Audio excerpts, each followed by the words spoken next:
Les véritables raisons pour lesquelles les Occidentaux s'acharnaient sur Kadhafi sont: premièrement, le lancement d'un satellite africain.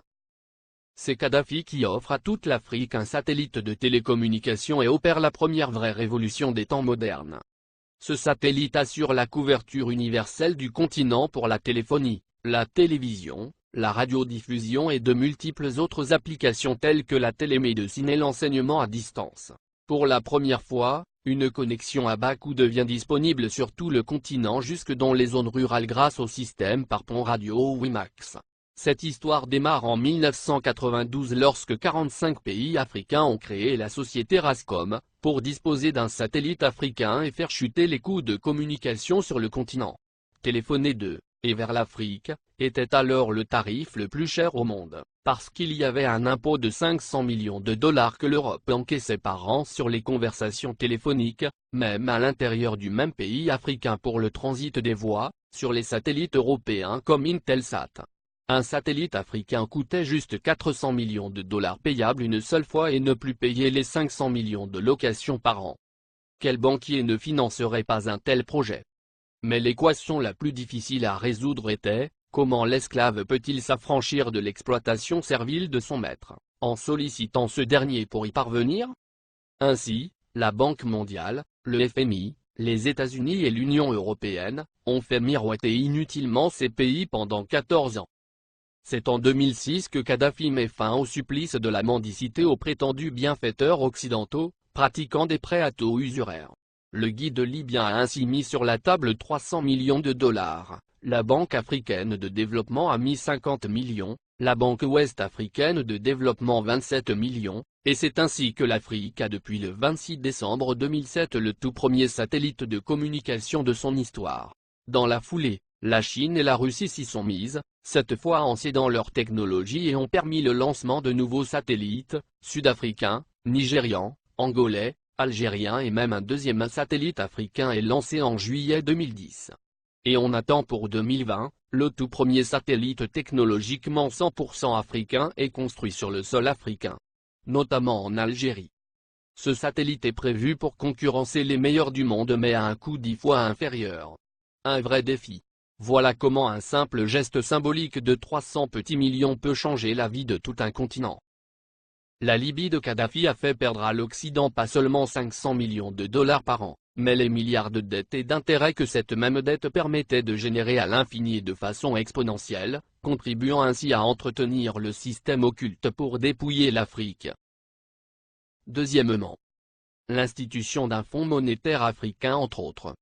Les 32 milliards de dollars saisis par M. Obama appartiennent à la Banque centrale libyenne, et prévus pour la contribution libyenne à la finalisation de la Fédération africaine, à travers 3 projets phares. 1. La Banque africaine d'investissement ACIRT en Libye. 2. La création en 2011 du Fonds monétaire africain avec un capital de 42 milliards de dollars, avec Yaoundé pour siège. 3. La Banque centrale africaine avec le siège à Abuja au Nigeria. La première émission de la monnaie africaine signera la fin du franc CFA, grâce auquel Paris a les mains mises sur certains pays africains depuis 50 ans. On comprend dès lors et encore une fois la rage de Paris contre Kadhafi. Le Fonds monétaire africain doit remplacer en tout et pour tout, les activités sur le sol africain du Fonds monétaire international, FMI, qui avec seulement 25 milliards de dollars de capital a pu mettre à genoux tout un continent avec des privatisations discutables, comme obliger les pays africains à passer d'un monopole public vers un monopole privé. Ce sont les mêmes pays occidentaux qui ont frappé à la porte pour être aussi membres du Fonds monétaire africain, et c'est à l'unanimité que du 16 au 17 décembre 2010 à Yaoundé, que les Africains ont refusé cette convoitise, instituant que seuls les pays africains seront membres du Fonds monétaire africain. Il est donc évident qu'après la Libye, la coalition occidentale déclarera sa prochaine guerre à l'Algérie, car en plus de ressources énergétiques énormes, ce pays dispose d'une réserve monétaire de 150 milliards d'euros. Ce qui devient la convoitise de tous les pays qui bombardent la Libye et qui ont tous quelque chose en commun, ils sont tous financièrement quasiment en faillite. Les États-Unis à eux seuls ont 14 000 milliards de dollars de dette, la France, la Grande-Bretagne et l'Italie ont chacun environ 2 000 milliards d'euros de dette publique. alors que les 46 pays d'Afrique noire ont au total, moins de 400 milliards de dollars de dette publique. Créer des fausses guerres en Afrique dans l'espoir de trouver de l'oxygène pour continuer leur apnée économique, qui ne fait que s'empirer et ne fera qu'enfoncer les Occidentaux dans leur déclin qui a débuté en 1884 lors de la conférence de Berlin. Car comme l'avait prédit l'économiste américain, Adam Smith en 1865, dans son soutien à Abraham Lincoln pour l'abolition de l'esclavage, l'économie de tout pays qui pratique l'esclavage des Noirs, est en train d'amorcer une descente vers l'enfer qui sera rude le jour où les autres nations vont se réveiller. Pour empêcher Mouammar Kadhafi de concrétiser le rêve de millions d'Africains dès 2014, il fallait donc l'éliminer avant, ou perdre le contrôle total de l'Afrique. Voici toute la raison qui guida la France, les États-Unis, la Grande-Bretagne et leurs alliés dans leur campagne contre Kadhafi. Monnaie, Fonds monétaire africain, Banque centrale africaine, télécommunications, transport, États-Unis d'Afrique. Mouammar Kadhafi avait ingénieusement tout planifié, se fixant comme délai l'année 2014 pour la création de la Banque centrale, le Fonds monétaire et bien d'autres encore pour affranchir le continent noir, après un demi-siècle d'indépendance aux allures de paroles suivies d'aucun acte ou de gouverner sans régner. Après avoir émis l'idée en 2000, lors du sommet de l'Organisation de l'Unité africaine, il a obtenu la création de l'Union africaine quelques années plus tard, le guide libyen pousse le bouchon plus loin. Satellite africain et Afriquia, deux idées concrètes pour l'unité. Mouammar Kadhafi pousse ses pairs à acheter un satellite africain pour que l'Afrique ait son indépendance en matière de communication. Il préfinance cet achat avec plusieurs centaines de millions de dollars américains. Il s'est dépensé sans compter.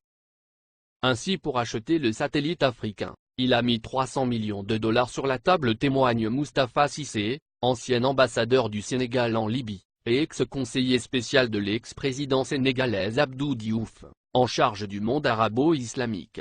Le guide de la Jamaïria libyenne offrit ainsi Rascom CAF 1, le premier satellite de télécommunication entièrement dédié au continent africain et ses îles.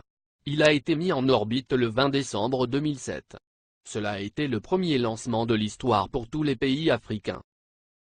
Kadhafi lance également la compagnie de transport aérien, Afriquia Airways, qui assure la liaison entre les capitales africaines et régions du continent.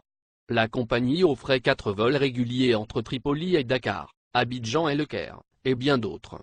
Beaucoup de gens utilisaient la ligne Afriquia pour aller à Paris.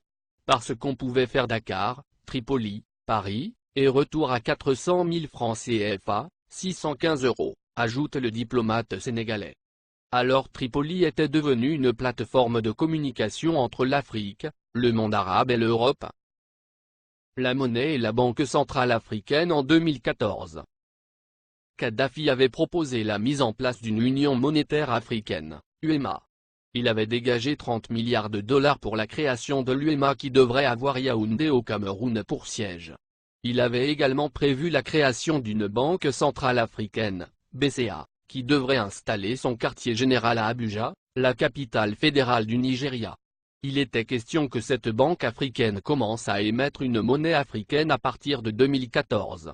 Ce qui ne plaît pas aux Occidentaux, parce que ça nous permettrait de nous passer du franc CFA, et des autres monnaies qui ne font que briser nos économies. Kadhafi avait une politique africaine très dynamique.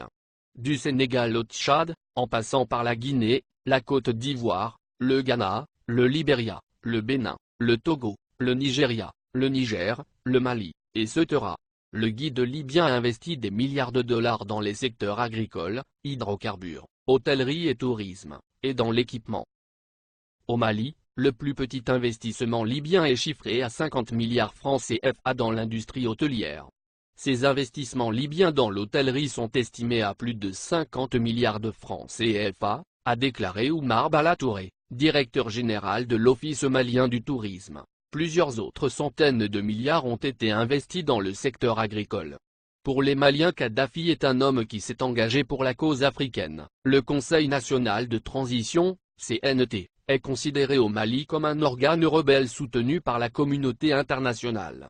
Dès le début de la révolte à Benghazi, et l'entrée de l'aviation étrangère, des associations musulmanes et des partis politiques avaient organisé à Bamako des manifestations de soutien à Kadhafi, dénonçant une invasion occidentale. Le guide libyen a, par ailleurs, dégagé plusieurs milliards de dollars pour la création de banques sahélo-sahariennes au Sénégal, Mali, Niger, Mauritanie, Tchad, et Ceuta, et le rachat de plusieurs compagnies occidentales en Afrique pour réduire leur emprise sur les économies du continent. C'est par exemple le cas de Mobil Oil, du groupe américain, ExxonMobil, qui est devenu Oil Libya dans la majeure partie de la sous-région ouest africaine. La Guinée-Conakry doit sa toute première chaîne de télévision à Mouammar Kadhafi. Il le lui a offert au nom du peuple libyen comme présent au peuple frère de la Guinée en 1979. Il a également équipé l'armée guinéenne, de l'armement lourd aux uniformes des soldats pendant plusieurs décennies. Sans compter un appui financier gigantesque. La vie des Libyens de l'ère Kadhafi. 1. La Libye était le dernier pays sur la liste des pays endettés, la dette était à 3,3% du PIB, en France, elle était à 85%, aux USA à 88,9%, au Japon à 225,8%. 2. L'électricité à usage domestique était gratuite. 3. L'eau à usage domestique était gratuite. 4. Le prix d'un litre d'essence était de 0,08 €. 5. Les banques libyennes accordaient des prêts sans intérêt. 6. Les citoyens n'avaient pas d'impôts à payer, et la TVA n'existait pas. 7. Chaque famille libyenne, sur présentation du livret de famille, recevait une aide de 300 € par mois. 8. Pour chaque étudiant voulant faire ses études à l'étranger, le gouvernement de Kadhafi attribuait une bourse de 1627 € par mois. L'ONU, la France et les USA ont bombardé la Libye pour défendre leurs intérêts, objectif principal, détruire la création des États-Unis d'Afrique.